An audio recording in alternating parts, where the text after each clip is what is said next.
Hi everyone, Eric Nelson here once again, and thank you for tuning into my YouTube channel. For today, I am back with another book review on Kevin Lee Swaim's Project StrikeForce. Now, before I get into the book review, I do want to explain a little brief history on the Navy team that got Osama bin Laden, as well as accomplishing many other missions, and that is SEAL Team 6. Now, I'm not going to go into a lot of detail about them because it seems as if ever since the capture and murder of Osama bin Laden, we all know about them. Because we read a lot about them and all that. So let me just give you all probably just a few sentences about their goal, and that is they are the most advanced army team, not just in America, but in the entire world. Whereas they are only used as a last resort. Whenever nobody else within the United States military or Navy or any in our coalition of our allies, we turn to SEAL Team 6. Now, 99.999% of the time, they get the job done. However, or maybe I should say 100% of the time.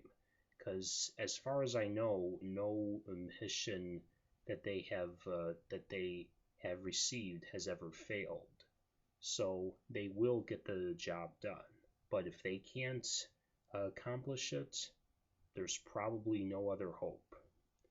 Now, in this book, Project StrikeForce, in my opinion, this project is probably more advanced than SEAL Team 6 because it involves programming and creating, or maybe not creating, but recreating soldiers to make them more of like a superhero, something that is sort of similar to how Captain America was made. But of course I'm stretching a little too far from the book. But in the book, the project, which is Project StrikeForce, is run by Eric Wise, who was actually a Delta Force operator. And in the book, he is assigned to train a soldier who survived a bomb explosion when he was in his HMMWV vehicle. And the soldier's name is John First. And I'm sorry, not John First, but John Forrest. And John Forrest is actually not trained by Eric Wise, but as I said, he is programmed and recreated to become much more of like, maybe not exactly like Captain America, but a far more advanced human being, meaning a far more advanced soldier. And in my opinion, probably far more advanced than a member of SEAL Team 6. And his main mission is to find the person, or should I say the terrorist who was responsible for a lot of bombings that have been going on. And as Eric Weiss is training him more and more, he has some of his own personal demons that he has to overcome, meaning with his friends and family back home. But he also must be really careful on how he trains John Forrest, because he needs to make sure that he has no memory of what's going on, because a lot of what they're doing is classified, probably on the grounds of national security. So I think I'll stop right there, but but only with what is going on in the book. But